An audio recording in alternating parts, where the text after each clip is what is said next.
8 horas de paz, nosso último encontro com mesa, né? Amanhã é o interreligioso.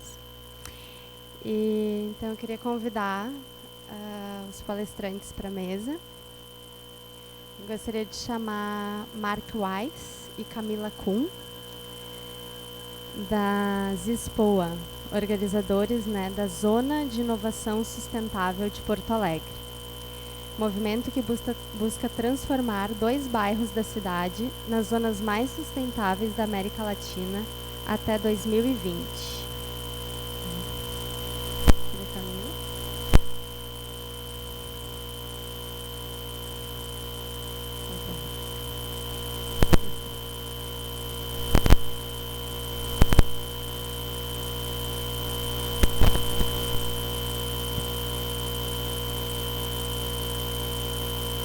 Queria te convidar também a Marjorie Johnson, bacharel em Administração de Empresas e empreendedora social na horta urbana. Desculpa, Camila, eu não sei o que é em marketing. Linha de formação em marketing. Queria convidar também a Rafinha, curadora do movimento da Pastoral da Saúde, de empoderamento comunitário dos processos de saúde.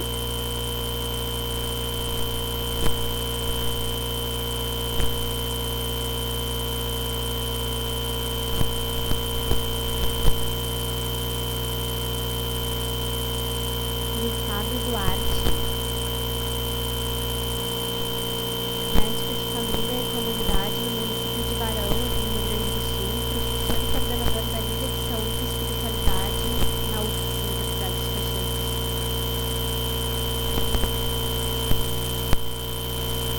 Também teremos a mesa Juarez Pereira, que é agricultor e organizador da Feira Ecológica de Porto Alegre, Feira Orgânica FAI, Feira dos Agricultores Ecologistas, a primeira feira da América Latina, né, surgiu junto com a Coméia.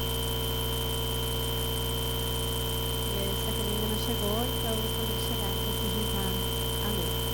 Então, dou início agora à mesa de auto-organização, o tema de alimentação, saúde e meio ambiente.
Dessa empresa social. Então, eu gostaria de começar falando um pouco de como foi que eu fui me conectar com essa empresa social, que é a Cesta Viva, e da onde veio a minha inspiração. Bom, eu sou, então, uma estudante de administração de empresas, né? Sou graduada em administração de empresas e continuo estudando. E aqui no SEB, eu acho muito curiosa a maneira como a gente faz a gestão do SEB, né? Através de mandalas. Então, essa inspiração que o Lama Santen me traz para estudar a gestão por mandalas foi uma das coisas que me fez me conectar com essa ideia da auto-organização e do empreendedorismo social.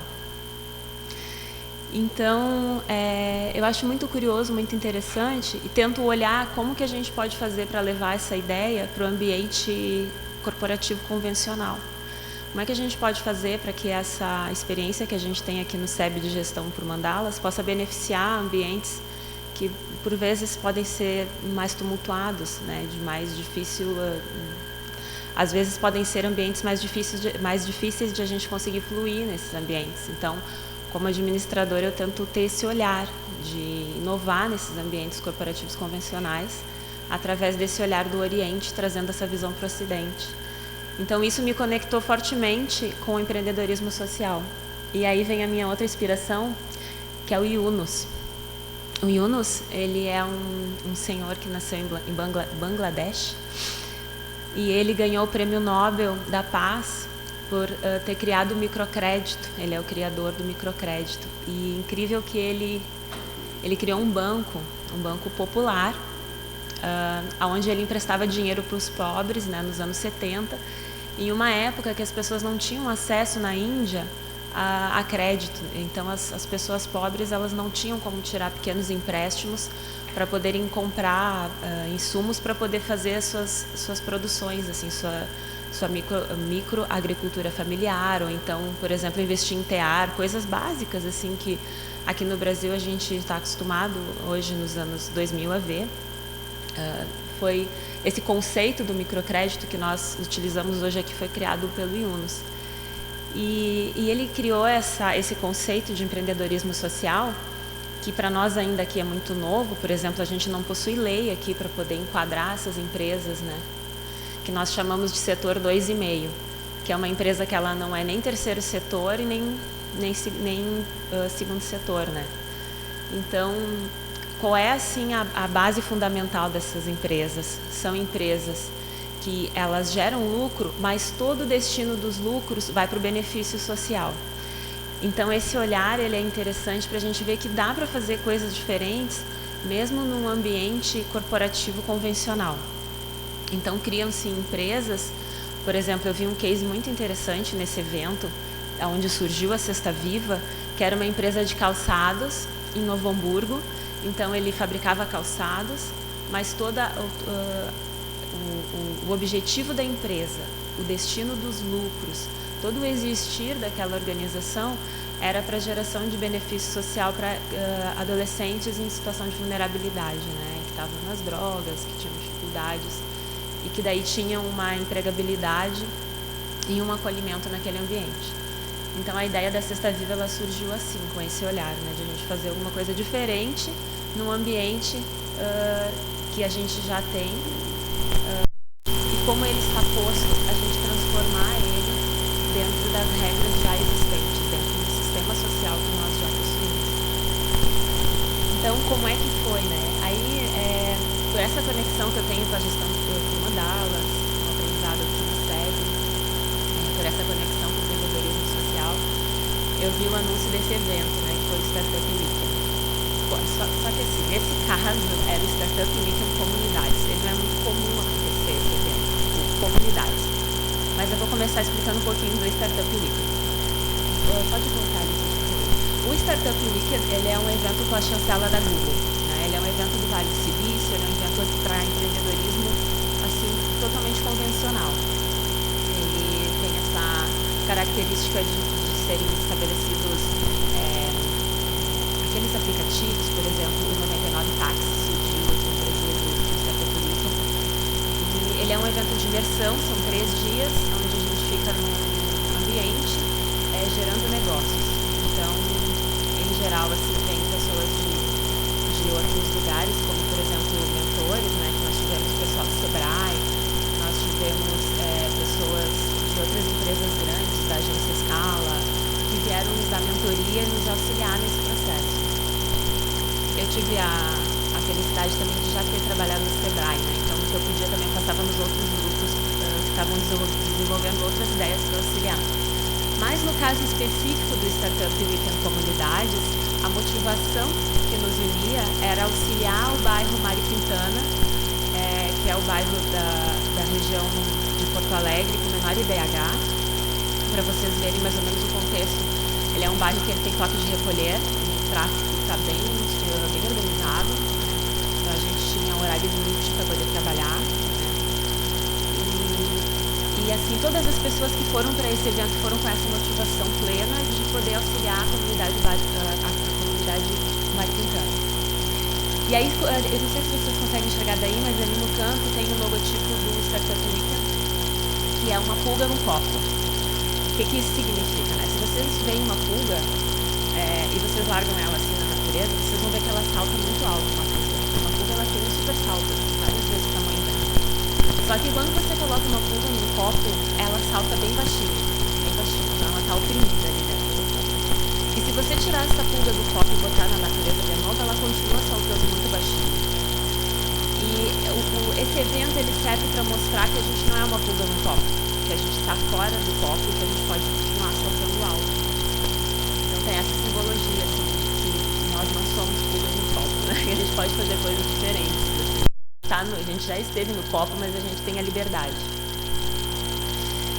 Então, assim, essa motivação uniu o grupo. Então, como é que funcionou o evento? Foi uma imersão e a gente entrou lá todos com essa motivação que eu acredito que seja muito altruísta, né? E pouco convencional. E eram muitas pessoas e ninguém se conhecia. E aí, a gente chegou e foi lançando ideias, né? A gente foi lançando ideias, tinha uma apresentação e cada um dava ideias de coisas que acreditava que poderia beneficiar o bairro Mário Quintana. Fazer alguma coisa diferente naquele bairro, que, como eu disse, tem o menor IDH de Porto Alegre. E aí a gente lançou várias ideias e aí a gente passou para um segundo momento que funcionava assim. Cada um recebia 3 bilhetes, 3 post-its amarelos e todas as ideias foram postas em um quadro. E aí cada um de nós poderia colar um post-it daqueles 3 em uma das ideias, sendo que não poderia repetir. E as ideias que tivessem mais post-its colados seriam as ideias escolhidas para serem desenvolvidas ao longo do final de semana. Eram 8 ideias selecionadas, entre as quais tivessem mais post-its colados. Eu dei uma ideia, porque eu achava que era correto dar uma ideia, mas nem eu colei post-it na minha ideia. Então, eu acabei me conectando fortemente com a ideia da horta urbana, que foi uma ideia entregue por um professor da PUC, que é arquiteto paisagista, e que é uma das pessoas do time da Cesta Viva. Então, aí se criou a Cesta Viva. Passa a próxima, por favor. Esse é o espaço onde foi realizado o evento, que é o Sesmar, que é um centro social, que é como se fosse um oásis, assim, dentro da comunidade. Esse centro social, ele oferece estudo gratuito para a comunidade, para os filhos, né, da comunidade. E foi lá que a gente conseguiu fazer esse encontro, para que esse evento acontecesse. A próxima foto já é do time, né? Esse é o nosso time, o time que foi vencedor do evento, né? Então a gente montou esse modelo de negócio, que na verdade ele vai se tornar, a gente pretende fazer com que ele se torne uma ONG, e que é a Cesta Viva. Então essas são as pessoas, né, que estavam no time. Então a gente acabou montando um time assim por simplesmente de uma maneira super natural, assim. As pessoas foram se conectando com a ideia, se conhecer, e aí a gente foi vendo como que tudo poderia andar bem ao longo daquela imersão. Foram dias intensos e fomos matando aquilo mutuamente por uma intenção puramente de ajudar a comunidade, e aquilo foi se formando naturalmente. E uma coisa curiosa que eu falo, que eu trouxe aqui para o SEB, é que eu nunca havia visto uma gestão por mandalas, como eu vejo aqui no SEB, que eu gosto de estudar, acontecer naturalmente em um ambiente semi-corporativo, digamos, ou pelo menos com a intenção de ser empresarial, né? Normalmente a gente tem ambientes mais competitivos dentro das empresas, e isso não era o cerne, não era o que estava nos unindo ali. O que estava nos unindo era essa motivação de fazer esse negócio inovador, que realmente causasse um impacto, e isso foi o que fez com que a gente se reunisse e trabalhasse e continuasse o trabalho ao longo dos dias que se sucederam, né? Então, assim, tem uma pessoa nessa equipe que ela é a Silvete, né? A Silvete, ela é da Parceiros Voluntários também, e ela tem uma conexão aqui com o SEB também, E ela falou pra mim, nossa, que engraçado, né? Você com a conexão do SEB. O Guido também tem conexão. E a gente não se conhecia, vamos nos conhecer lá, né? E se puder passar a próxima. Daí aqui eu trouxe mais ou menos o logotipo da incubadora social, que foi essa oportunidade, então, que nós tivemos de ficarmos pré-incubados lá, né? Então lá funciona assim, a gente tem algumas reuniões de consultoria, então a gente tem consultoria de psicólogos sociais, a gente tem, aliás, que é um professor psicólogo social, que é o professor Thiago Giordani, a gente tem a consultoria da professora Neca Machado, que é da comunicação comunitária, da professora Laís, que é a advogada, né, de direito das empresas, que nos auxilia, e várias pessoas que ao longo desse processo se encantam com o projeto que vão entrando, né. Pode passar aqui. Então, assim, essa é a comunidade, uma vista, né, do terreno, porque durante o evento aconteceu um movimento engraçado, assim. As pessoas da comunidade começaram a vir. Então, a gente recebeu assistente social dentro do processo de criação da empresa. Recebemos uma representante da associação comunitária. Recebemos várias moradoras que se encantaram com o projeto. E as pessoas começaram a vir, a gente começou a se relacionar e engajar a comunidade.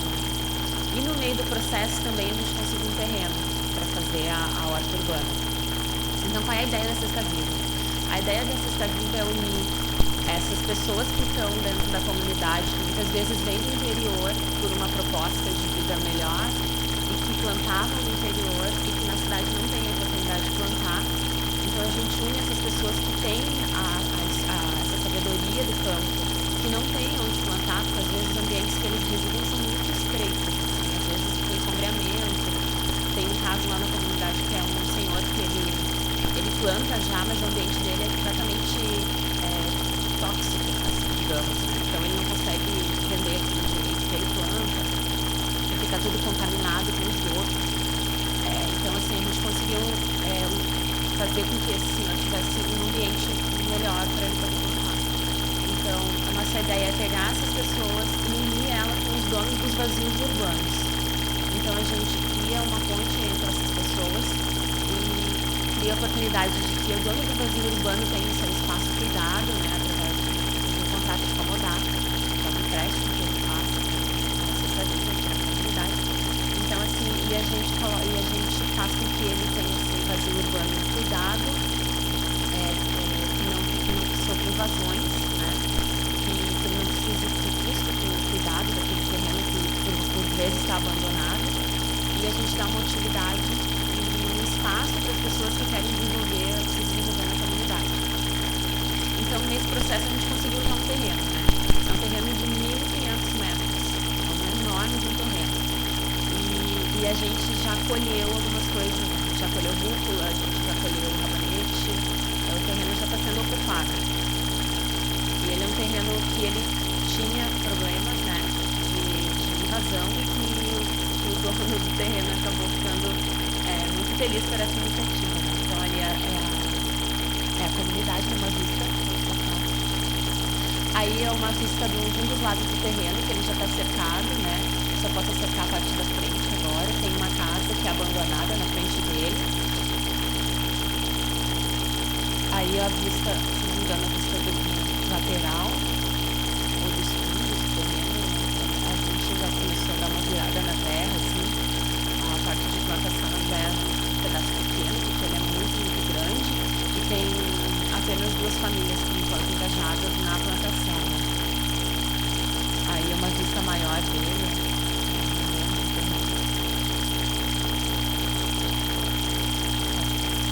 Esse é o seu Zé, que é um senhor lá da comunidade que já está plantando, né? A dona Inês, seu Zé e filho do seu Zé, né? Que já tá essa dona Inês, a história dela é muito legal, porque aliás, tanto ela como o seu Zé, né? Mas ela especialmente, ela participou de todo o projeto com a gente, todo o processo de criação, absolutamente imersa junto. E ela foi uma das maiores motivadoras, porque era o sonho dela. Ela dizia que é o meu sonho voltar a plantar, e eu não posso voltar para o interior, porque já estabeleci minha vida aqui, minha filha está fazendo faculdade. Ela é trabalhadora doméstica, e ela disse que era o sonho dela. Então, no dia ela chorava, assim. Ela disse, finalmente eu vou conseguir um ambiente para me plantar. E ela fica cultivando as mudinhas no fundo de casa, que é o espaço que ela tem para poder levar para o terreno. poder colocar na terra e fazer com que tudo floresça e continue. Ela é a gente diz que ela é assim, a grande incentivadora, né? Que a gente só faz com que o sonho dela se realize. Então essa foi a plantação, né, que a gente já tem lá, já colheram para consumo próprio por enquanto, né? A ideia é que eles consigam também ter um excedente de produção para vender e sobrar uma renda, né? É o nosso plano, e a gente está trabalhando para isso. E é isso, né? O nosso objetivo é que esse projeto se estruture, como eu disse, ele está ainda pré-incubado, bebê, né? E a gente gostaria que ele se estruturasse a ponto de a gente conseguir unir mais pontas, assim, encontrar mais desses vazios que estão abandonados, que estão sem uso, que estão causando problema, e entregar esses vazios para pessoas que possam ajudar, né, auxiliar quem tem o vazio e também se beneficiar a comunidade. Essa é a ideia da Cesta Viva. E como eu costumo dizer, assim, quando algumas pessoas perguntam sobre a Cesta Viva, que ela é uma mãe, ela acolhe quem tem vontade de se engajar, de se conectar com essa ideia e auxiliar de alguma maneira, às vezes com alguma outra ideia que tem para fazer com que esse projeto cresça e floresça. Então, caso vocês queiram, vocês tenham alguma experiência também, futuramente para compartilhar, que auxilie esse projeto, envie um e-mail para mim, que eu vou ficar muito feliz em levar para as nossas assembleias, né? Nosso processo, assim, de liderança, ele é todo horizontal, não existe um líder fixo também. Assim, em geral, o nosso grupo, ele é bem jovem, sou uma das pessoas mais velhas, a Pedro também é professora, apesar de ser mais velhos, mas nosso grupo é bem jovem. E a gente aprende porque são várias gerações interagindo, né? E essa questão da liderança horizontal também teve uma batida do pessoal que é muito mais jovem que faz isso.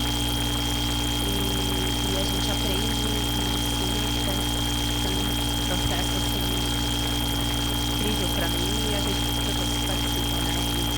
E as pessoas que se conectam sempre acabam ficando e entrando até no grupo do WhatsApp, coisa que ninguém mais aguenta, mas eles vão entrar no grupo do WhatsApp para vocês verem como é que tá o engajamento. Então é isso. Obrigada.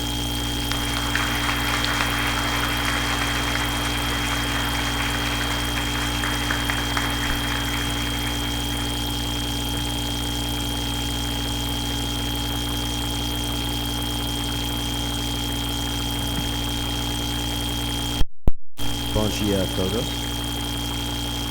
É uma honra estar aqui hoje e participar com vocês deste importante evento. Obrigado a Madalena e demais organizadores pelo convite. Vou falar com vocês sobre a Zona de Inovação Sustentável de Porto Alegre, Lisboa, e a Casa Colaborativa das Lisboa, o Hobby de Inovação Sustentável Paralelo Vivo. Quero mostrar a vocês este breve vídeo produzido pelo POA Digital para a Prefeitura de Porto Alegre, que mostra nosso primeiro curso Lisboa realizado no Paralelo Vivo durante o último trimestre de 2015.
Como verão, a ZISPOA é um movimento popular, liderado por cidadãos e baseado na comunidade para transformar uma parte dos bairros Independência e Floresta no lugar mais sustentável e inovador da América Latina até 2020. Ao longo deste último ano, centenas de pessoas têm participado das atividades da ZISPOA, com muito mais pessoas se juntando a nós toda semana. A ZISPOA é o primeiro passo de implementação da estratégia econômica Leapfrog para o estado do Rio Grande do Sul se tornar o lugar mais sustentável e inovador da América Latina até 2030. Essa estratégia econômica, financiada pelo Banco Mundial, foi elaborada para o governo do estado pela Global Urban Development, GUD, uma ONG de políticas internacionais e rede profissional de mais de 600 líderes e especialistas em 60 países, comprometida a gerar maior prosperidade e qualidade de vida em todo o mundo, possibilitando que todas as pessoas e lugares vivam e prosperem em paz com os outros e com a natureza. Neste século XXI, pessoas, lugares e organizações podem literalmente ficar mais ricos por se tornarem mais verdes. Através dos 4 verdes: economias verdes, oportunidades verdes, talentos verdes e lugares verdes. Inovação sustentável e prosperidade inclusiva é a chave para o crescimento dinâmico de empresas, empregos e rendas, ganhando e economizando dinheiro ao conservar, renovar e reutilizar recursos de maneira muito mais eficiente.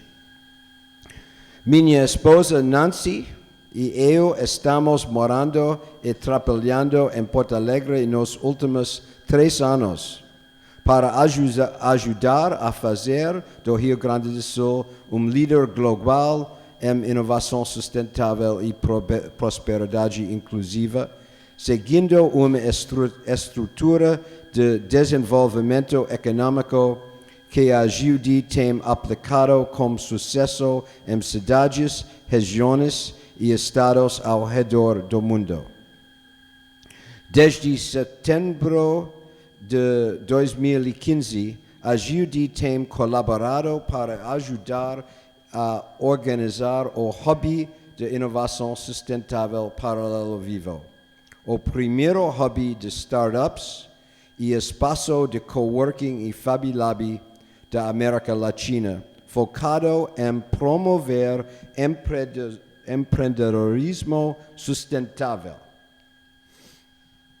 Atualmente, com 36 empresas e organizações participantes, GUD trabalha com a startup Pulsar no desafio empreendedor com quase 250 estudantes na URGS e juntas ministrarão 2 cursos de ZISPOA no Paralelo Vivo, assim como os 2 cursos Next Citizens, realizado no Paralelo Vivo e nas outras casas colaborativas dentro da ZISPOA.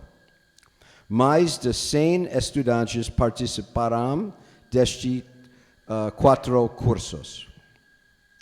O trabalho de ZISPOA combina 6 elementos-chave: inovação e tecnologia, empreendedorismo e startups, sustentabilidade e eficiência de recursos, criatividade e colaboração, gestão comunitária participativa e ambiente amigável a negócios. A Expo está focada em tornar a área o lugar mais sustentável e inovador da América Latina até 2020 através da realização de 5 objetivos principais: mais alimentado por energia solar, mais eficiente energeticamente, mais conectado digitalmente, mais amigável a tecnologias renováveis e mais amigável a bicicletas. Em outubro de 2015, Lisboa criou 6 grupos de trabalho baseados em cada dos 6 elementos chaves que já referimos. Estes grupos desenvolverão e vem implementando iniciativas de ação estratégia que incluem organizar os Green Drinks, eventos mensais de networking que já são realizados internacionalmente. Trabalhar com os engenharia da Tecnopuc para implantar árvores solares dentro das Expo. Organizar os seminários mensais no Paralelo Vivo. Realizou o primeiro Festival Lisboa para o Dia Mundial do Meio Ambiente, em homenagem a José Lutzenberger, para mais de 400 pessoas no Vila Flores. Apresentamos Lisboa e Paralelo Vivo a Comissão de Ciência e Tecnologia para o Desenvolvimento e a Comissão para Assentamentos Humanos à base da ONU. Estamos criando uma parceria de geoinformação urbana sustentável e mapeamento participativo para a Lisboa e Porto Alegre resiliente com o governo dos Estados Unidos e outras organizações americanas. Desenvolvemos plano de compartilhamento de carros elétricos para a Lisboa, juntamente com a startup MVM e o professor da administração da URGS, Luiz Felipe Nascimento, e seus alunos, incluindo a construção da primeira estação solar de carregamento de carros elétricos de Porto Alegre no Shopping Total, cuja inauguração em outubro de 2016 contou com o apoio e presença do embaixador da Suécia no Brasil e do prefeito de Porto Alegre. Estamos conduzindo uma pesquisa para o desenvolvimento urbano sustentável baseada na comunidade, com a 3C Urbanismo, o professor do design da URGS, Julio van der Linden, e seus alunos, além de estudantes de engenharia ambiental da URGS. Promovemos reciclagem comunitária e já construímos a nova horta e composteira comunitária Espaço Floresta, com DMLU, Más Verdes, startups Reciclo, Hortaria e Corpo com Equilíbrio e Grupo da Permacultura. Criamos ZIS-Talks semanais no Paralelo Vivo que ocorrem todas segunda à noite, tanto para os grupos de trabalho da Lisboa quanto para o público em geral. Estamos mapeando a capacidade de geração de energia solar da Lisboa como empresas juniores Renova e Otimiza e outros estudantes e professores da engenharia da URGS. Vamos criar TEDx Talks e uma maratona de startups como a Escola de Engenharia da URGS e empresas juniores. E muito mais, incluir Zuni, Zespoa nas universidades, como todas as universidades de Porto Alegre e região, e Zespoa Faculty Advisors. Zespoa está colaborando com a rede global do Smart Living Challenge do governo da Suécia, incluindo a realização de webinar com especialistas técnicos internacionais realizado no Paralelo Vivo em abril. Em outubro de 2016, especialistas e empreendedores da Zespoa participarão de importante seminário da Semana de Inovação Suécia-Brasil sobre cidades sustentáveis. Em junho último, a Zespoa e o Paralelo Vivo ganharam prêmios da Virada Sustentável e da Fundação Gaia.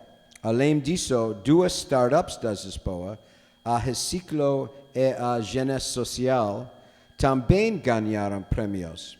E 4 outras startups foram finalistas: Sexta-feira, Hortaria, MVM e WeBike. Inacreditavelmente, estas 8 organizações são novas, mostrando que a Zespoa é um movimento em rápido crescimento. Além de parcerias com a Suécia e os Estados Unidos, a Zespoa também está desenvolvendo parcerias internacionais com Canadá, Alemanha, Espanha, Reino Unido, Singapura e ONU. Logo, nós estaremos vendo hobbies e zonas similares em todo o Rio Grande do Sul, como Canoas, Caxias do Sul, Pelotas, São Leopoldo, Santa Maria e em muitos outros lugares. Zonas de inovação sustentável já estão se espalhando para outras cidades do Brasil e da América Latina, incluindo São Paulo e a cidade do Panamá. A Zespoa vai possibilitar o sucesso de transformação urbana e se tornará uma iniciativa porto-alegrense reconhecida internacionalmente, assim como foi o Orçamento Participativo e o Fórum Social Mundial. Porto Alegre, a Barcelona do Brasil e a São Francisco da América do Sul vai se juntar à classe de cidades globalmente avançadas em inovação sustentável e prosperidade inclusiva, como Berkeley e Freiburg. E o Rio Grande do Sul se tornará um estado avançado, assim como a Califórnia e Baden-Württemberg na Alemanha. É claro que nada disso acontecerá sem que todos aqui nesse lugar e muitas mais pessoas nessa cidade e estado e país envolvam-se ativamente, possibilitando que a Zespoa se torne um grande sucesso. O futuro do nosso mundo e o futuro de nossas famílias, amigos, vizinhos, colegas e, na verdade, de todos os nossos entes queridos. Depende de nós agirmos juntos agora para co-criar as mudanças inovadoras e as conquistas sustentáveis que realmente queremos e precisamos. Nós convidamos todos vocês a ajudar a fazer da Zespoa uma fonte de esperança e uma fonte de boas ideias, melhores práticas e resultados inspiradores para os brasileiros, para a humanidade e para Gaia. Muito obrigado.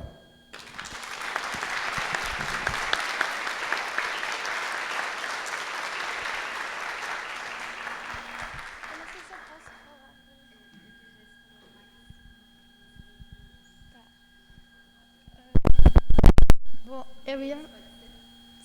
eu ia falar um pouco agora da auto-organização dentro das Expoa, né? Mas eu vou tentar resumir, assim, falar bem rapidinho. Bom dia, pelo menos a todos. Como o Mark já explicou, tem 3 fatores importantes, assim, da auto-organização dentro das Expoa. E, como ele já falou, o principal é que é um movimento cidadão. Então, é uma coisa de baixo para cima. Não é um movimento que vem do governo e tal, e está sendo aplicado na cidade, mas são as pessoas que querem fazer a mudança que estão executando as ações e os projetos. E isso, na verdade, é o que fez com que fosse bem sucedido, porque em outras cidades do Brasil já tinha sido tentado começar essas iniciativas de zonas de inovação e não deu certo justamente porque era sempre uma coisa de cima para baixo. E também era uma coisa que sempre dependia, em função de depender do governo, dependia da política. E aí, em outras cidades em que foi tentado, não deu certo porque trocou o governo e aí foi todo o projeto, enfim, não deu certo. Então, justamente o que faz esse projeto funcionar em Porto Alegre é que ele não depende da política. Pode, enfim, o governo que estiver ali com as suas visões pode não tem tanta influência assim, porque depende das pessoas, o poder é das pessoas. Outro ponto é que também ele não tem financiamento atualmente. Todos os projetos que a gente faz, eles são geralmente não precisam de muitos recursos. Os que precisam são buscados recursos especificamente, mas a maior parte dos recursos que a gente precisa é realmente o trabalho das pessoas. Então, a gente envolve pessoas de empresas, pessoas da universidade e, enfim, pessoas comuns que querem ajudar. E os resultados que a gente consegue vêm do trabalho das pessoas, não depende tanto de recursos financeiros. Então, a gente também tenta fazer com que as atividades sejam integradas na vida acadêmica ou profissional das pessoas, que elas não tenham... É um movimento completamente voluntário. Então, para elas até não terem que gastar mais tempo com isso, a gente tenta, por exemplo, colocar projetos dentro das universidades para que, enquanto os alunos estejam fazendo as suas cadeiras, fazendo seus trabalhos, eles também estejam ajudando as Expoa. Assim como outras empresas também, que desenvolvem projetos que geram os resultados, né, que a gente quer para atingir os nossos objetivos, ao mesmo tempo que estão fazendo seus negócios crescerem. Então, é uma coisa bem autossustentável. E o terceiro ponto é que a gente né, como o Mark falou, a Expoa começou no final do ano passado. Então, a gente ainda é uma organização nova, assim, a gente está recém chegando nos conceitos que a gente, né, em como a gente quer se organizar. E agora a gente está com essa perspectiva de, como algumas pessoas já falaram nos outros dias, de ter o máximo possível de empoderamento e o mínimo possível de gerenciamento. Então, é aquela ideia de, se alguém tem alguma ideia, vai lá e faz. A melhor pessoa para fazer a ideia é aquela que, para executar, né, é a que teve a ideia, porque ela tem essa visão do resultado da ideia.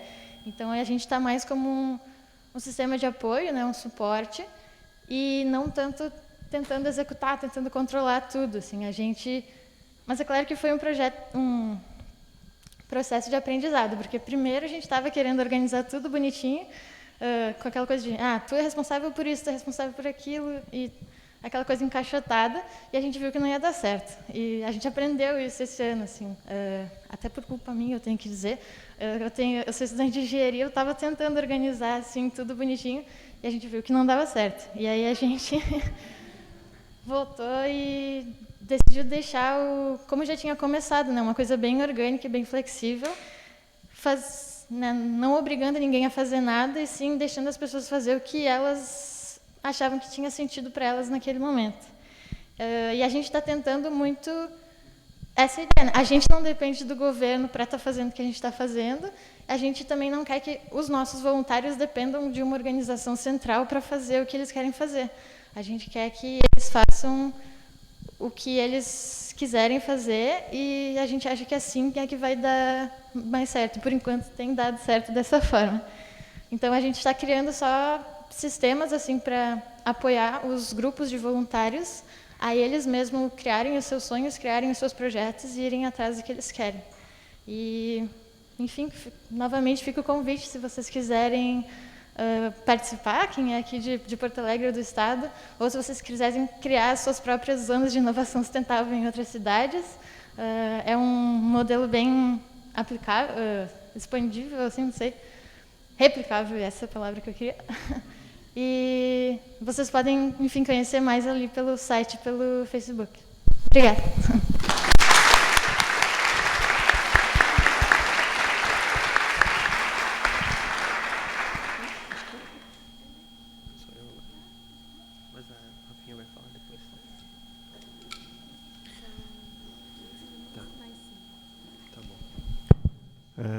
Bom dia.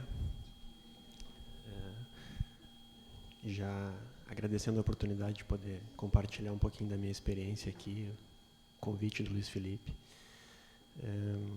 Não trouxe nada para projetar, mas queria conversar um pouquinho sobre o que eu faço, então, ou tento fazer. Eu trabalho como médico de família numa comunidade aqui na Serra Gaúcha, chama Barão. E a gente tem conseguido desenvolver algum trabalho interessante. Acho que tem bastante coisas que a gente pode pensar sobre auto-organização. Médico de família é uma especialidade médica, né, que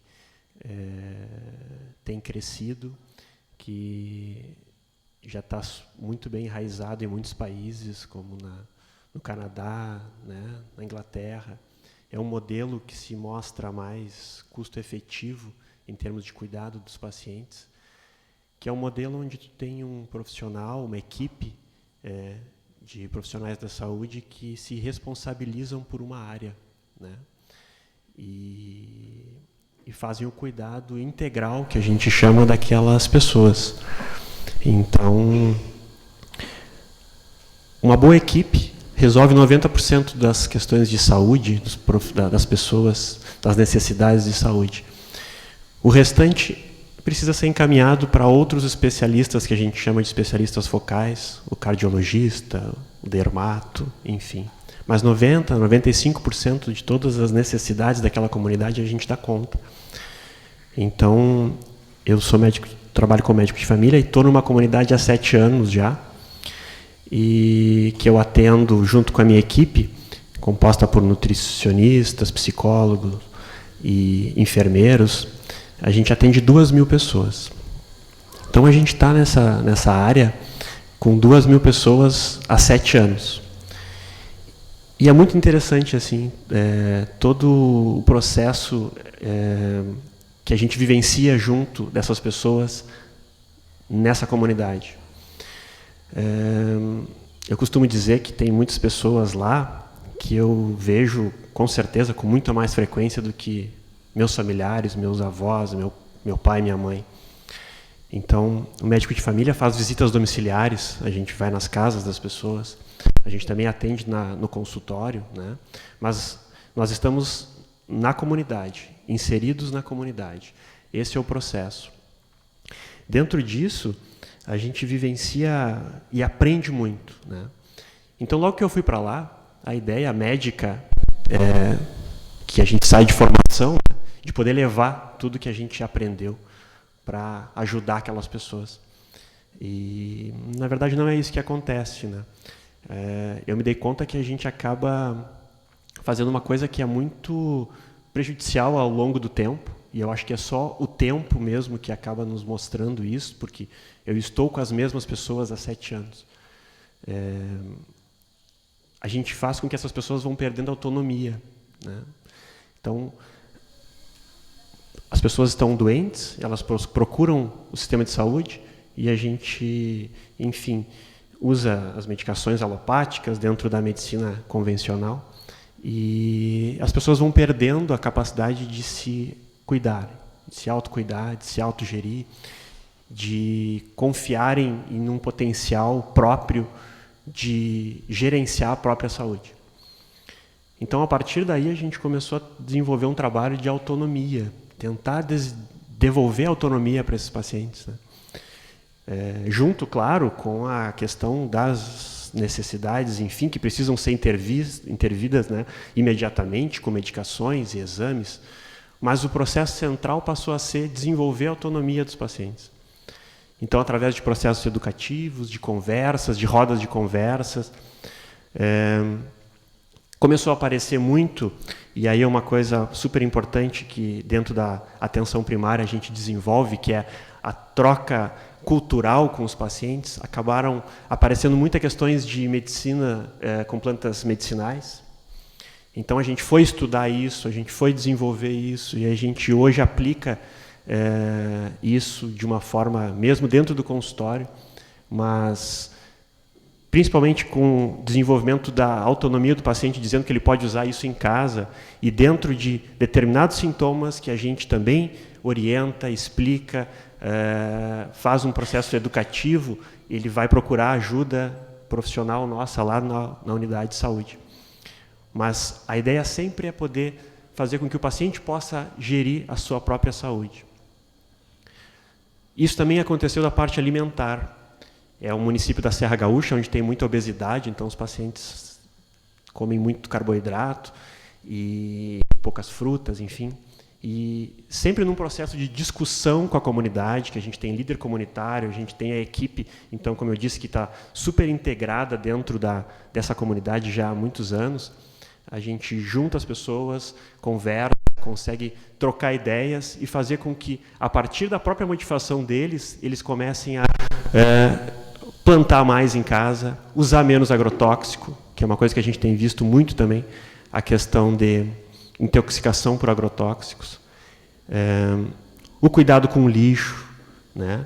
A gente faz trabalho com as escolas, trabalho educativo com as crianças, em termos de que elas vão, desde pequeno, desenvolvendo essa cultura de plantar, de cuidar, e que não precise sempre buscar no serviço de saúde, como a gente está acostumado a ver, medicações para resolver problemas muitas vezes que não são necessários. E que se tiver um trabalho de prevenção, de uma boa alimentação, de atividades físicas, desde cedo, a gente vai evitar muito problema no futuro, de diabetes, de hipertensão, de dislipidemia, o colesterol elevado. Então, a gente começou a ver que isso sim modificava. Isso sim faz com que as pessoas consigam se reorganizar e, a partir das suas próprias experiências e vivências domiciliares com a família, impactar na saúde. Isso acaba sendo mais impactante do que tu ter a disponibilidade de todo o arsenal médico que hoje se dispõe. Inclusive, dentro da atenção primária, a gente tem uma discussão muito recente e que está crescendo bastante, que chama prevenção quaternária. Prevenção quaternária é quando a gente quer evitar o dano que a própria medicina causa. E isso tem tido uma força, ganhado uma repercussão muito grande, porque recentemente até saiu um artigo numa revista bem importante, mostrando que nos Estados Unidos a terceira causa de morte é por iatrogenia, que seria erros ou complicações de procedimentos médicos, né? Seja por medicamento, seja por intervenções, muitas vezes desnecessárias, aquela cultura de que quanto mais exame, melhor é, né? Então a gente se expõe à radiação, a gente se expõe a uma porção de coisas que nos causam dano. Então hoje se olha a medicina por esse outro ângulo também, né? E cada vez eu valorizo mais aquele senhor de idade lá do interior que, quando eu vou até a casa dele, ele me diz: eu nunca fui no médico porque eu não gosto. Eu vejo a sabedoria nesse comentário. Então, essa questão de poder desenvolver a autonomia dos pacientes e estar com eles, aprendendo com eles, né, tem sido uma experiência muito interessante. Dentro da atenção primária também, que a gente desenvolve, a gente tem algo que chama plano terapêutico conjunto, ou seja, todas as decisões médicas que a gente toma, elas são compartilhadas com o paciente.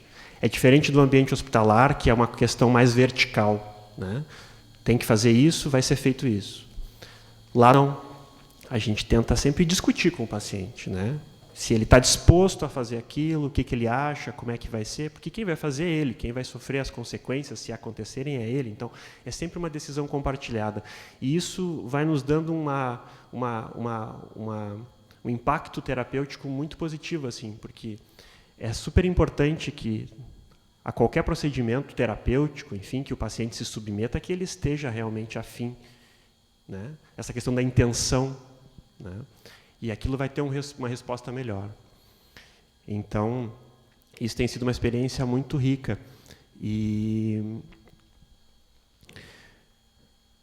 dentro disso, tem uma questão de responsabilização que eu também gostaria de trazer, que eu acho que tem a ver com auto-organização, até estava conversando com o Luiz Felipe,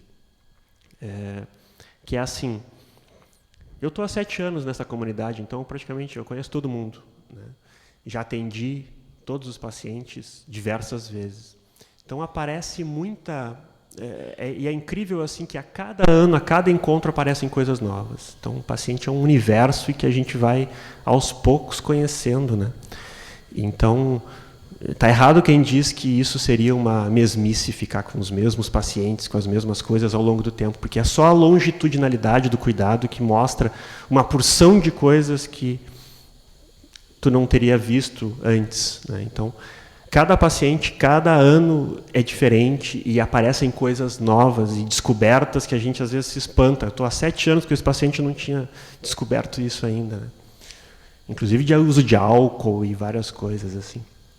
Então, essa questão é bem importante, da responsabilização. Então, os pacientes abrem coisas da sua vida pessoal muito profundas.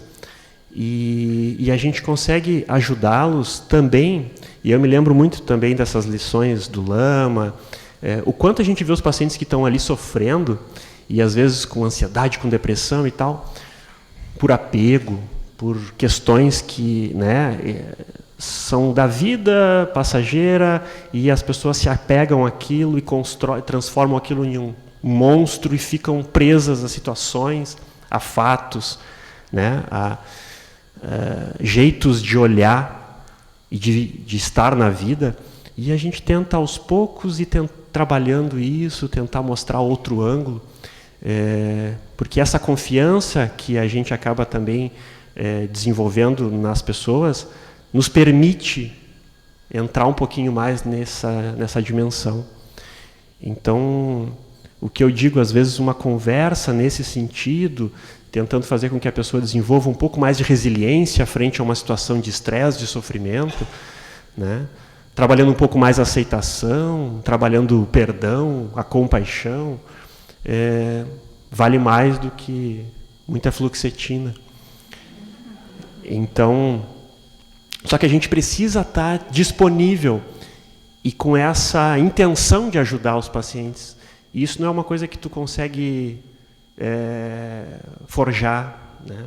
Porque tem que vir mesmo da essência de trabalho, porque os pacientes percebem isso. Se tu realmente está ali inteiro naquela relação, e aí a questão também me vem sempre as lições do Lama, da presença frente a uma consulta, seja no domicílio, na casa do paciente, seja no próprio consultório.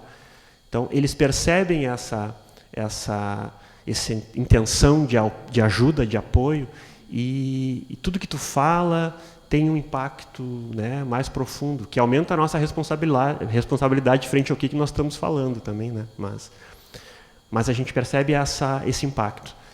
Então, e uma das coisas, por exemplo, que exemplifica essa questão da responsabilização, que eu tinha discutido com o Luiz Felipe antes, então, todos os pacientes têm meu telefone. Eu faço pré-natal, então o que faz o médico de família? Faz tudo que está dentro do nosso alcance. Fora esses 5% que são casos mais graves e tal, que tu precisa encaminhar. Então, a gente atende desde da gestante, tem várias gestantes que fazem um pré-natal comigo, vão até o hospital só para ganhar o bebê, e voltam e seguem fazendo o acompanhamento comigo.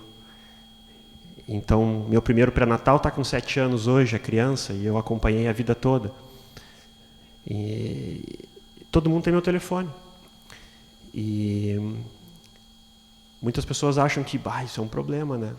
Já deve estar tocando no bolso dele, né? O pessoal deve pensar. Mas não é assim. As pessoas não utilizam de uma forma que eu julgaria ruim. E eu nunca disse para como que eles deviam utilizar, né? E acho que a questão de estar envolvido, de que eles consideram e percebem que existe um envolvimento, que existe uma doação, uma intenção de apoio, de auxílio.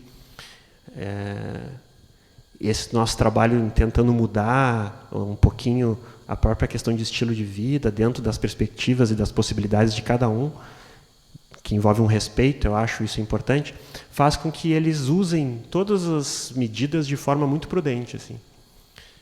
Então, todo mundo tem meu telefone há anos já, mas eles só me mandam, e hoje o WhatsApp até serve bastante para isso, porque não preciso atender, eles mandam uma mensagem, e eu respondo, e só para situações super específicas.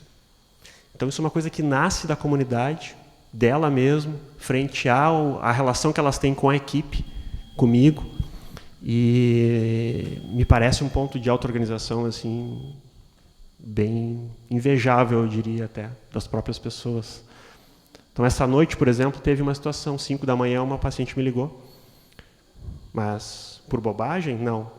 É uma paciente que faz pré-natal comigo e que teve um aborto. Ela já estava com um sangramento intrauterino, já estava acompanhando. Eu vi ela ontem, mandei ela para a emergência para fazer uma eco, essa madrugada ela acabou perdendo o bebê. Então ela me ligou porque estava sem saber como fazer e tal. Eu acalmei ela, mandei mensagem. Então são situações assim, super específicas, né? Uma outra coisa legal é a gente acompanha sempre os pacientes, inclusive essa questão de mulheres e final de vida, que eu acho riquíssimo, assim, porque a gente tem a possibilidade de fazer com que o paciente permaneça em casa em doenças terminais, e isso se mostra assim de uma gratidão do paciente, familiar, imensa. Então, muitas vezes aquela sensação que a gente tem no hospital, se é um paciente terminal, não tem nada o que fazer, na atenção primária parece que é aí mais que a gente faz, podendo organizar a família e ajudar aquele paciente a fazer essa passagem no próprio domicílio. Então já tiveram vários casos e sempre assim é muito rico assim a gratidão familiar e a gente vê que o paciente está em paz em casa, né, fora do ambiente hospitalar. Então são possibilidades que a gente vai desenvolvendo. E eu sou professor na Universidade de Caxias do Sul também e dou aula lá em atenção primária nas sextas-feiras. Então de segunda a quinta eu estou no meu município 8 horas por dia, disponível para os pacientes e os outros horários com o celular. Então eu tenho alunos que ficam comigo todos os dias, 2 alunos que me acompanham em todas as atividades, de segunda a quinta, que são alunos que estão se formando já, que estão nos últimos anos da universidade, e sexta-feira eu fico com eles mais no início do curso, aí são aulas mais em Caxias mesmo. Então tem sido muito rico assim poder mostrar essa experiência também para os alunos, mostrando como é importante a questão do vínculo, do desenvolvimento de autonomia dos pacientes, né? De que a gente está ali muitas vezes mais aprendendo do que ensinando e podendo mais agregar na nossa própria bagagem os ensinamentos do que levando coisas que a gente trouxe muitas vezes da faculdade. E tem sido uma experiência muito rica. A partir disso, foi criado na UCS uma Liga de Saúde e Espiritualidade, porque eu também, no começo do curso, eu dou uma aula de saúde e espiritualidade, onde a gente não entra muito na questão religiosa, mas mais na espiritualidade como um todo do ser, né, como algo importante para a saúde do ser. E isso tem ganhado um peso grande dentro da universidade também, em vários lugares, o tema de saúde e espiritualidade. Então, eu coordeno essa liga com os alunos na universidade e tenho a oportunidade de poder vivenciar com eles lá em Barão essa troca com os pacientes. Então, tem sido muito rico, assim. E agora a turma que se formou, semana passada, tinham 35 alunos. 20 deles passaram comigo em Barão, ficaram um mês imersos nessa atividade. Então, a gente percebe assim uma transformação de visão de medicina poder vivenciar isso, né? E aí, de novo, isso não sou eu que faço, é essa relação com os pacientes, né? Então, eles conseguem perceber o quanto essa relação com o paciente é rica e impacta, tem benefício, longe das questões simplesmente de prescrição de medicamentos alopáticos ou de exames complementares sofisticados. Então, a gente tem dados objetivos do quanto o nosso período lá em Barão impactou positivamente a saúde dos pacientes. Então, essa troca é muito rica e tem sido uma experiência muito boa e de crescimento para mim, principalmente. E um último ponto é a questão das expectativas, né?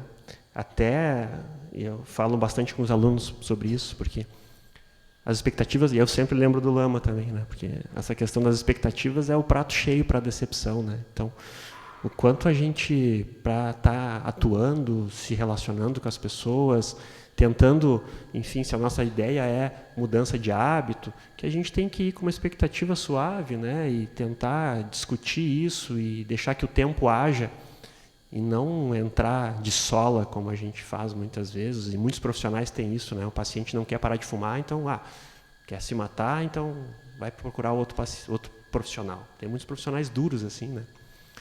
Isso é ruim. Então, trabalhar nossa própria expectativa, e o problema não é o paciente, é a nossa expectativa, né? Quanto a gente demora para mudar de hábitos, né?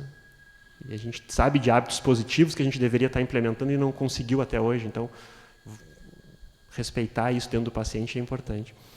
Então, tem sido uma troca muito legal. Cada mês a gente vai almoçar na casa de algum paciente, que eles convidam, leva os alunos, eles fazem tudo e tal. Então, é um pouquinho da minha experiência e com certeza assim, essa questão de auto-organização é um ponto importante, não só da própria equipe, como a auto-organização da comunidade, essa questão do telefone que nasceu naturalmente, e a ideia é poder seguir por aí, poder seguir aprendendo junto com os pacientes e com os alunos. Obrigado, professor.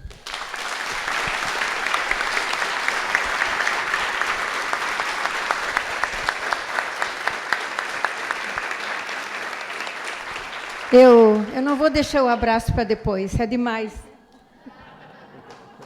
Porque somos irmãos. Puxa, está tão pertinho de seres de amor incondicional, me deixa tão emocionada que nem sei como começo agora. Bem, as bruxinhas de Deus a serviço da vida, que pertence à minha última etapa do caminho, de 90 para cá, nasceu como outras tarefas no planeta de experiências as mais diversas. Depois de 17 anos de freira, estudar teologia em Roma, olha que coisa importante que eu era, né? Depois de muitos anos ligada à teologia da libertação e tentando em vários estados do Brasil formar no meio dos mais pobres comunidades de base. Depois, finalmente, de 2 cânceres abençoados, que me trouxe para a realidade e para a tarefa. Por fim, fui procurar a recuperação da vida, que eu não tinha dinheiro, nunca tive, lá nos fundões do Maquiné. E foi a bênção. Chegou a bênção no ano 90. Eu fui para lá na esperança de recuperar as forças, que estavam bastante pequenas, em todos os sentidos. E a busca de alguma coisa que eu não sabia o que era, como nós não sabemos, até encontrar. E lá, eu queria ficar 1 ano no meio do mato, plantando uma hortinha, vivendo disso só. E no segundo dia que estava me dedicando àquele mato maravilhoso que me emprestaram, lavando uma roupinha na beira do rio, frio, naquele momento apareceu uma velhinha, puxando uma vaca pela corda, se sentou do lado do rio, perguntou quem eu era. Eu disse, sou uma andarilha, eu estou aqui para descansar um pouco, para depois ver o que eu faço, porque eu não sei o que eu vou fazer da vida. Já tentei tantas coisas para ajudar o planeta, mas parece que nada resolveu, nada. Me achava que nada tinha resolvido. Aí a dona Mariquinha, uma velhinha de 80 e tantos anos, sentou cansada e disse a história dela. Não havia, na época, Maquiné não era município, então ela tinha que caminhar uma vez por semana 12 quilômetros a pé, atravessando o rio, ida e volta, para verificar a pressão. Só que ela ia com 15 e voltava com 21 de pressão. Bom, então, quando ela me contou isso, eu lembrei da minha mochilinha que estava escondida num cantinho, num galpãozinho onde eu estava parando, numa rede, a minha mochilinha onde tinha um aparelho de pressão. A única lembrança dos anos de enfermagem, de faculdade de enfermagem, de alguns anos de hospital, quando era freira. A lembrança era o aparelho de pressão, para caso de emergência. E quando eu me lembrei que era meu segundo dia de folga, que eu queria 1 ano, e que o aparelho de pressão estava naquela mochila, eu entendi. Tirei o aparelho de pressão, verifiquei a pressão dela e disse: a senhora pode vir todos os dias para não caminhar até Maquiné, que é muito longe, 24 quilômetros de volta. Aí ela começou a vir. E aí eu vi que o descanso não ia acontecer, comecei a visitar as pequenas agricultoras espalhadas naquele fundão que eu amo até hoje, e samambaieiras, mulheres lá nos fundões que colhiam as samambaias em cima da montanha, onde eu morei depois, e traziam essa samambaia, quilos e quilos de samambaia, aquela que fazem coroa de mortos, que os atravessadores passavam por ali uma vez por semana, levavam, pagando uma miséria, por um dia inteiro em cima do mato, todas com problemas de saúde terríveis, e davam alguns reais e levavam para São Paulo para vender bem caro, como sempre no Brasil, como acontece isso em toda parte. Então, quando a gente enxergou a realidade daquele povo, eu pensava, elas estão cercadas, né, por tanta coisa boa e não sabem. Aí a minha parte índia veio à tona, deixei sair e fui atrás nos matos e ver como eu podia ajudar aquela gente para não terem que fazer aqueles quilômetros atrás de saúde, que não era saúde, nós sabemos disso. E aí foi que começamos a reunir as primeiras mulheres em torno de uma árvore, porque não tinha casa nenhuma. Primeiro grupo de mulheres unidas na solidão. Na solidão porque eram solitárias mesmo, e na solidão porque o lugar lá se chama Solidão. E ali começou um movimento, que não tinha nome ainda, Bruxinhas e Deus a Serviço da Vida. E aí toda a minha teologia, tudo que eu tinha, parece que desapareceu. Desapareceu tudo, só vi o ser humano perdido, desorganizado, com muitos problemas emocionais. Começamos, então, a coletar algumas plantas que eu já conhecia. No começo eram 14, eu lembro. E começamos a fazer o primeiro xarope, na época.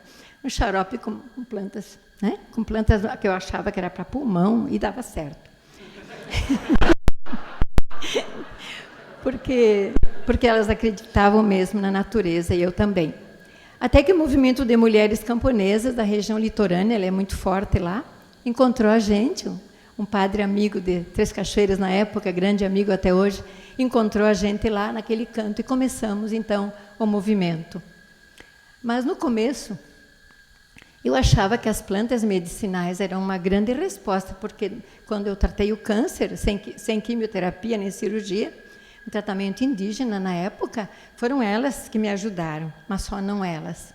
Elas são irmãzinhas que dizem para a gente, vai adiante, só eu não curo vocês, só nós não curamos.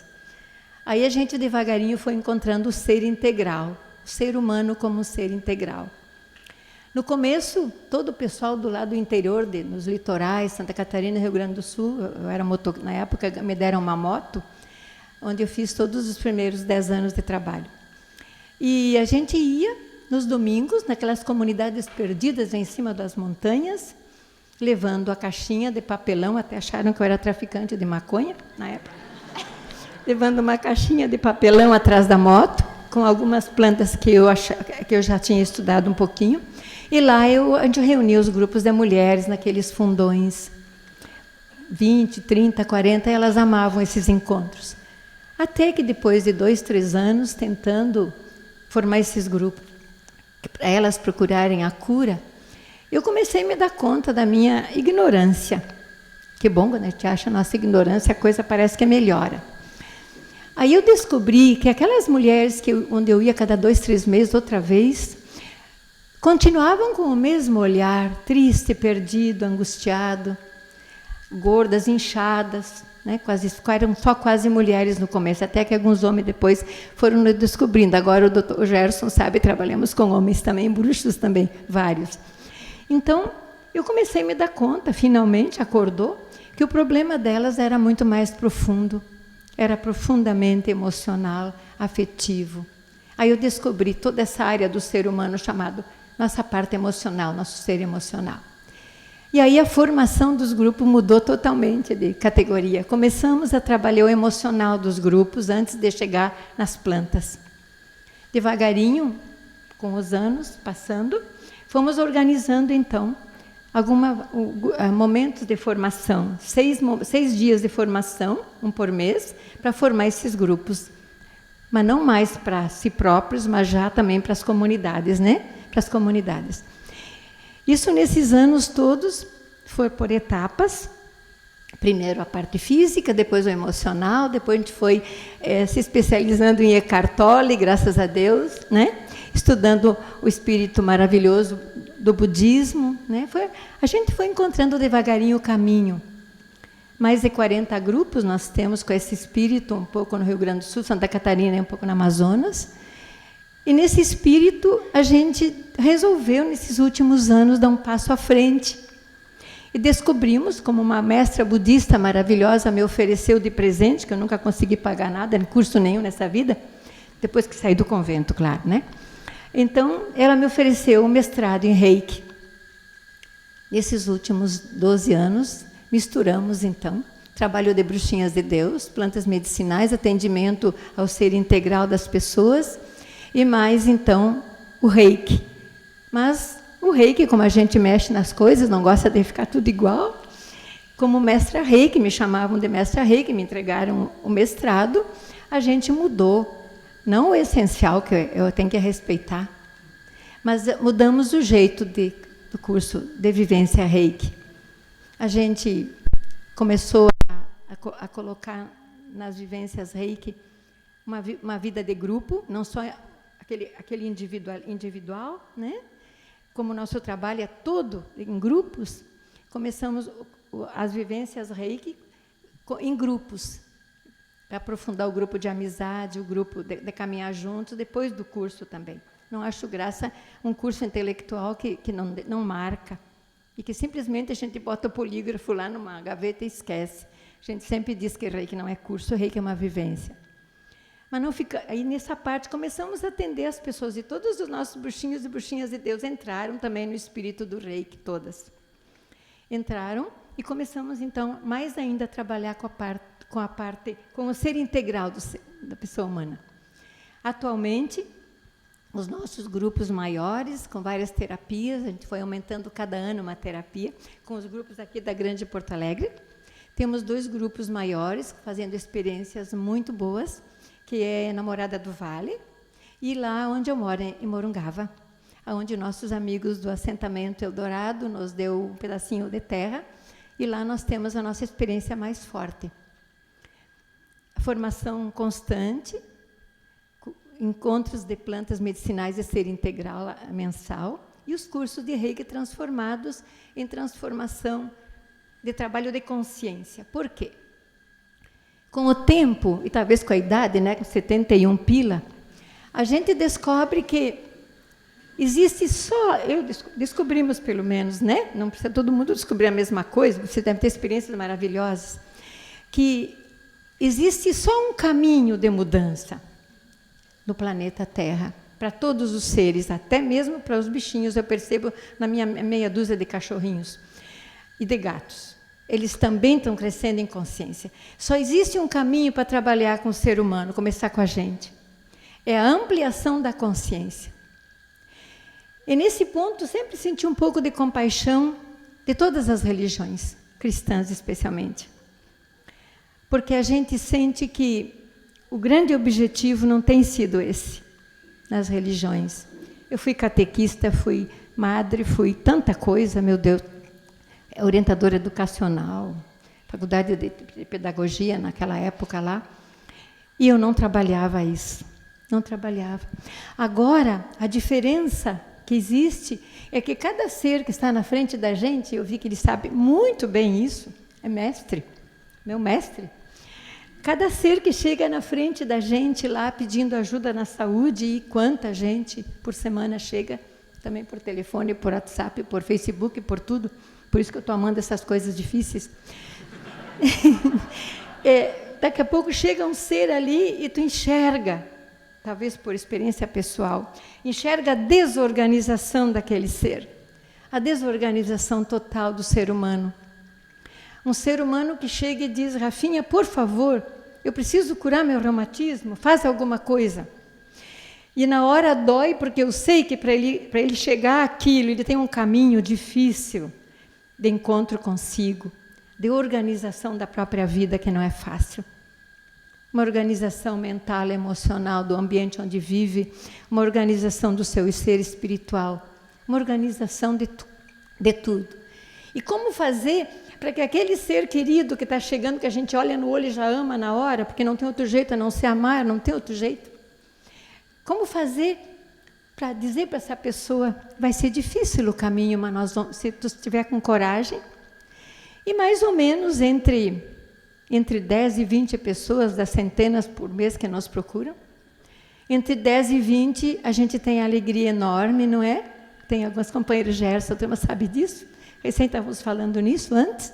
Alegria imensa de perceber que cada vez que aquele ser vem ali com coragem para mudar a vida, com coragem, porque quer a cura do câncer, a cura da depressão, as coisas mais terríveis que tem agora, que eles acham que são as piores, chega ali e daqui a pouco aquelas pessoas continuam e dizem: estou mudando, me ajuda a mudar mais, eu estou mudando, e a cura começa, não a melhora, porque uma das coisas que a gente não quer é melhorar ninguém. Não temos que melhorar ninguém. A pessoa tem que ser de tal maneira a trabalhar consigo, se organizar, para ela fazer a transformação, que não é uma mudança só, é uma cura. Se a gente não indica para a pessoa que ela não tem que melhorar, os médicos já fazem muito isso, fora esse aqui, esses médicos por aí. Isso eles melhoram bastante, eu já sei, já vou terminar. Eles melhoram bastante. Melhoram muito as pessoas, porque vão com uma enxaqueca braba de 15, 20 anos, eles dão aqueles comprimidos e a pessoa por 24 horas eu estou curada. 24 horas, às vezes, nem isso. E elas continuam 15, 20 anos tomando a mesma droga, em troca daquela cura que não chega. Mas quando a pessoa se dá conta, agora eu posso me curar, porque eu estou cuidando de todo o meu ser, estou cuidando da minha maneira de pensar, da minha maneira de me relacionar com os seres todos, comigo também. A minha maneira do meu ambiente, tentar levar paz para o ambiente onde vive. Quando eles começam a descobrir que eles são canais de luz para os demais e que vão sair, só saindo de si próprio, do próprio ego, dessa prisão que nós estamos dentro de nós mesmos, essa prisão que não leva a nada, só saindo dessa prisão, indo em direção aos demais seres, é a única maneira de chegar à cura. Então é maravilhoso, é uma emoção, sempre se renova, quando chega alguém lá e diz: Rafinha, eu quero continuar, eu estou melhorando. Mas eu não quero que tu melhore, eu quero que tu te cures. E é isso. Então, com alegria, a gente sente que, depois de tantas ignorâncias, a gente está chegando a um primeiro estágio da sabedoria de Deus, eu imagino, eu espero. Obrigada.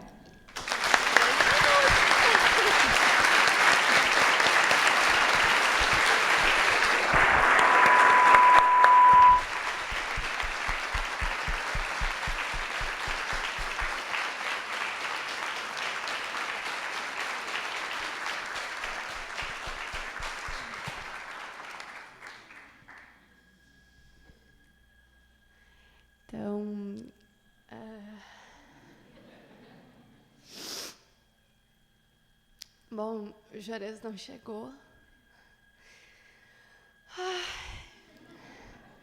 Um segundo, por favor. Não, o Juarez, ele viria, né? Não chegou, mas eu trabalho na feira com ele. Então, chegou a conseguir o vídeo? Tá. Eu vou falar um pouco, então, da auto-organização na alimentação, da FAI, da Feira dos Agricultores Ecologistas. Eu sou a Laura Nais. socióloga de formação e comunicadora na feira, e mãe da Valentina, e estudante do SEB, e mais um monte de coisa que eu nem sei direito ainda. Então, eu propus passar um vídeo, tem 8 minutos, que chama Você Sabe de Onde Vêm Seus Alimentos?, que é sobre a feira.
E nesses 20 anos eu não precisei tomar nenhuma aspirina sequer. Então, existe mais vantagem que isso. Daí a gente passa a ver que qualidade de vida não é bens materiais, qualidade de vida é bem-estar pessoal mesmo.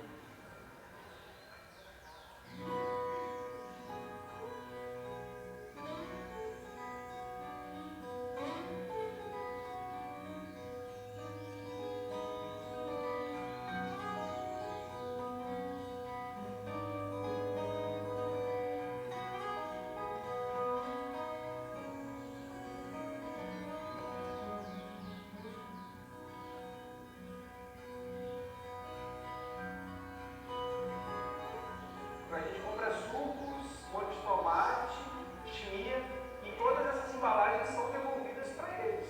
A gente não fica com nada.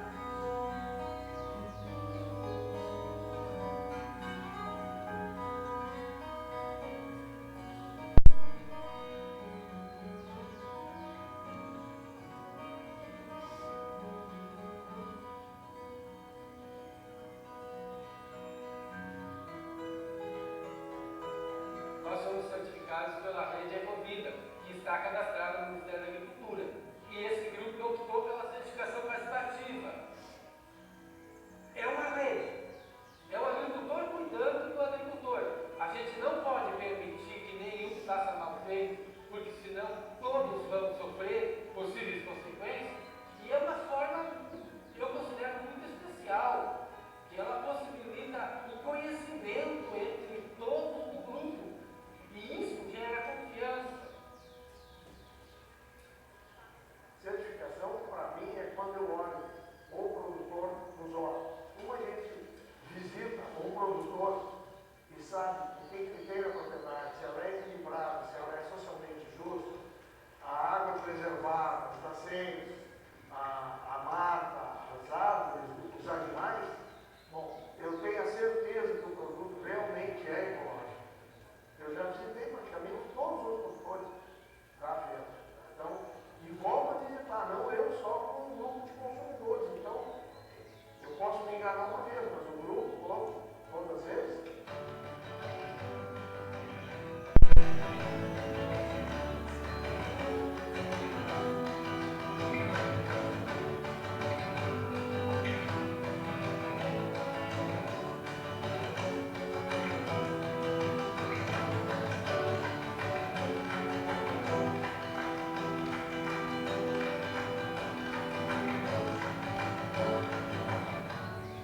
Eu carrego as minhas baterias só passando. Fiz amigos, muitos amigos aqui.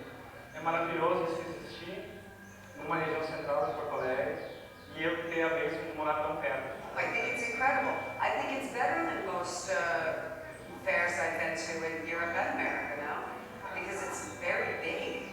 And like I said, most places aren't all organic. But yeah, this is the biggest organic fair I've ever been to. And I'm from New York. Bom, estava lendo a pergunta, né, que tem essa sacola aqui, que é, você sabe de onde vem seus alimentos? E eu acho que essa pergunta, ela deveria ser o tom assim da feira, né? Porque estar na feira aqui é saber de onde vem os alimentos, né? Porque tu está em contato direto com o agricultor, com quem produz. Então, por mais que tu não vá visitar ele lá, tu tem toda a liberdade de conversar com ele. Né? E esse é o momento, né? O momento da feira, o momento da consagração assim, dessa relação. Para mim, isso é fundamental na feira. Eu ter a relação com os agricultores, conhecer eles e eles saberem que eu, como comendo a comida deles, respeito muito o trabalho deles. E eles veem isso, né, nos nossos olhos, na conversa que a gente tem.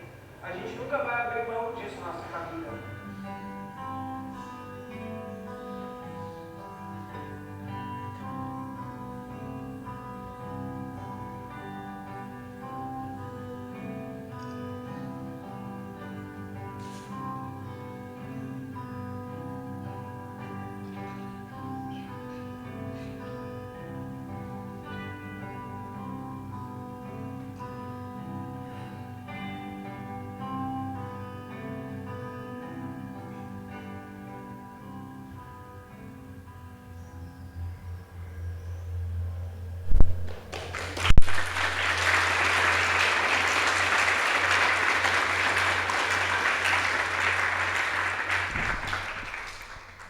Queria convidar vocês para voltar, porque ficar aqui sozinha é meio assustador.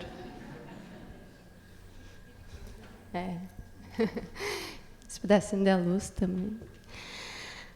Então, queria que vocês pudessem enxergar um pouquinho o que é a feira, porque é só indo lá e sentindo, né?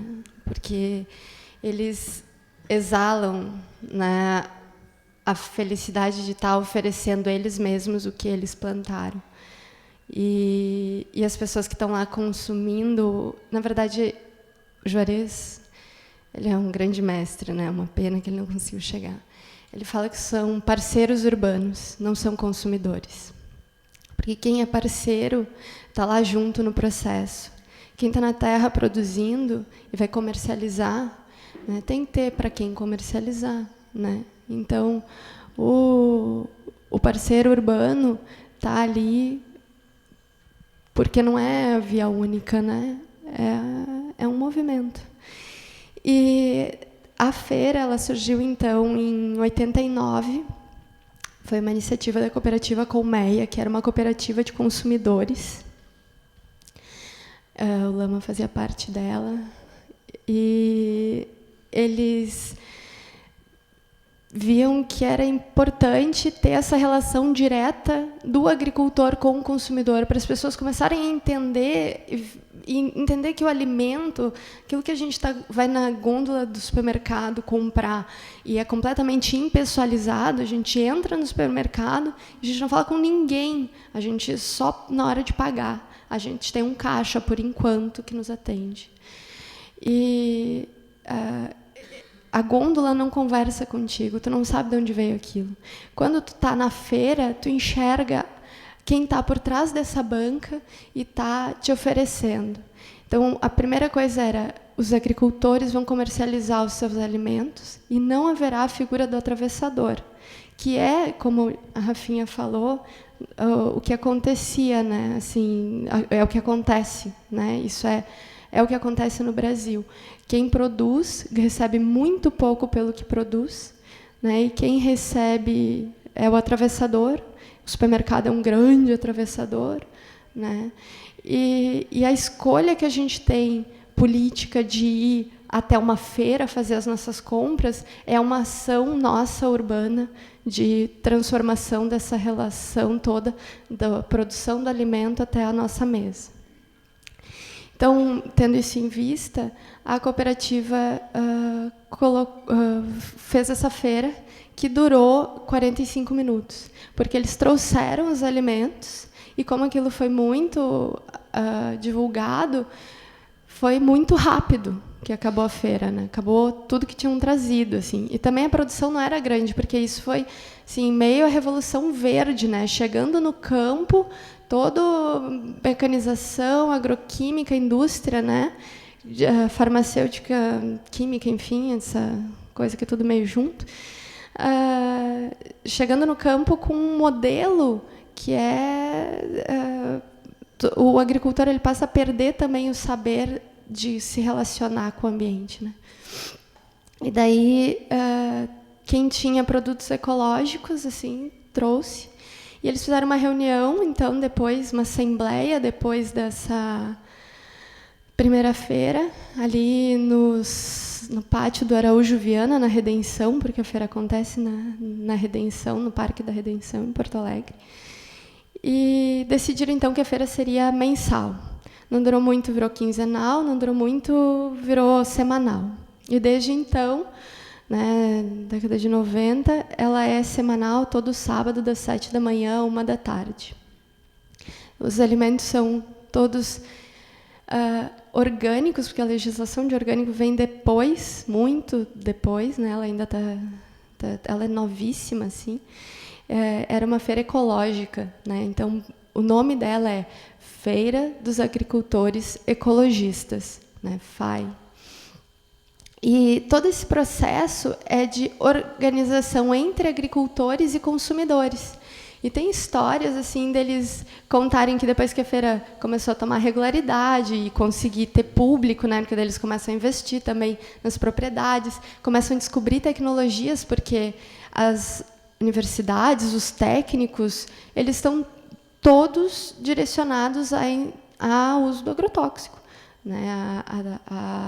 A informação hoje em dia que vem do saber é desse saber do agrotóxico. Então, eles começam a desenvolver nesse grupo, entre eles, a tecnologia para poder produzir com qualidade, produzir com quantidade, né? A certificação, né, que o Bernardo, que é um consumidor todo de cabelinho branco, fala, a certificação nasce dentro da Colmeia como certificação participativa, que é a relação agricultor-consumidor, visitas de agricultores, visitas entre pares, né, entre agricultores, visita de consumidores, e depois vai nascer a rede Ecovida, né, que é hoje uma rede de certificação participativa. Foi a partir desse modelo da Colmeia que nasce a possibilidade, dentro da legislação, de ter a certificação participativa, que é essa auto-organização entre agricultores, e que consumidores são muito bem-vindos nos grupos. Né? Eles estão... perdi... A rede, então, passa a funcionar, eles crescem, né? Assim, estava falando da legislação. Porque quando começa, então, a legislação dos orgânicos, vem por auditagem, empresas contratadas para comprovar que, por testes, por verificação, que aquilo é orgânico. Né? Só que, então, eles seguram aquilo e dizem, não, a gente não vai ter que pagar sei lá quanto por um teste que é completamente impessoal. Né? Vem alguém de alguma empresa fazer o teste e daí vai dizer, ou a assinatura de alguém em um papel vai dizer que aquilo é orgânico ou não. Né? Então, eles seguram e conseguem colocar na legislação a certificação participativa, que é uma certificação muito mais trabalhosa no sentido de envolvimento. Né? Eles têm reuniões periódicas, tem um grupo de base que se visita entre pares, tem reuniões, tem assembleias, né? Tudo isso na questão da certificação né, da rede. Na feira, a maioria dos agricultores são certificados pela rede, né, Rede Ecovida. Na feira, eles também fazem toda semana uma reunião da feira. Né? Daí, eles até apareceu assim, uma roda deles conversando. Aquelas rodas acontecem semanalmente, das 15 para 7 horas até 7h30. A feira começa às 7, né? Mas tem gente que chega às 2 da manhã, porque eles vêm de um raio de 2 quilômetros de distância, 200 quilômetros de distância de Porto Alegre. Então, tem gente do litoral, a Rafinha falou do pessoal de Cachoeira, que é pioneiro, né, em agroecologia. A Serra é pioneira em agroecologia.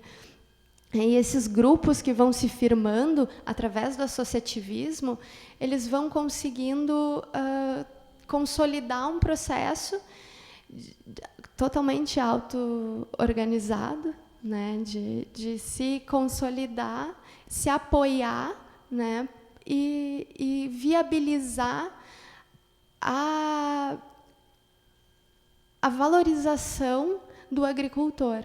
Né? O agricultor, ele tem esse lugar de ser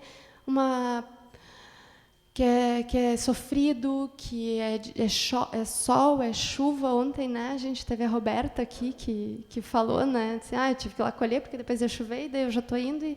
Né? Então, a lida do agricultor não é leve. E depois eu fiquei pensando, nenhuma lida é leve, né? A gente está na cidade de Itapirando, né, assim, por outros motivos, mas eles conseguiram se consolidar para permanecer no campo, porque da maneira como se estrutura alguém, acho que foi a Roberta, falou que tem 2% da população no campo hoje em dia, o resto está tudo em centros urbanos.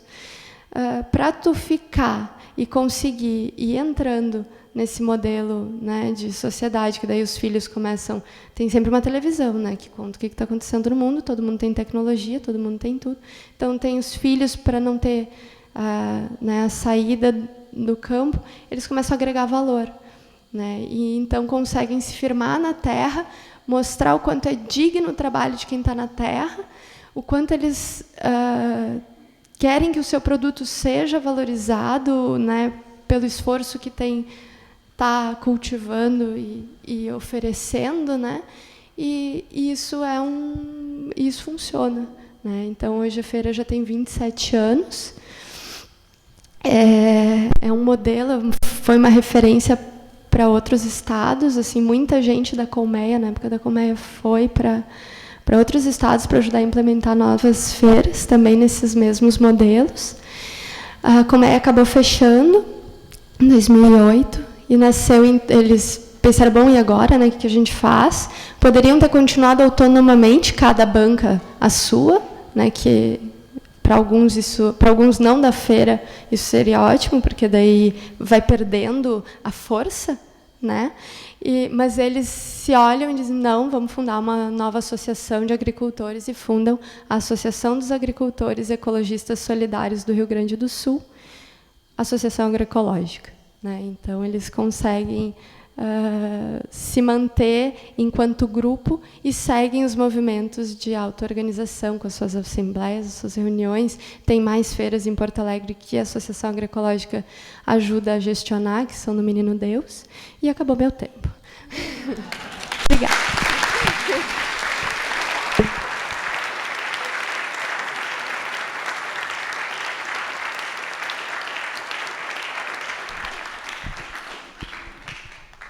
E tem, inclusive, um movimento em Porto Alegre que, a partir dos supermercados, que tenta hoje comprimir assim, para levar, para não ter esse tipo de atividade, mas não passarão.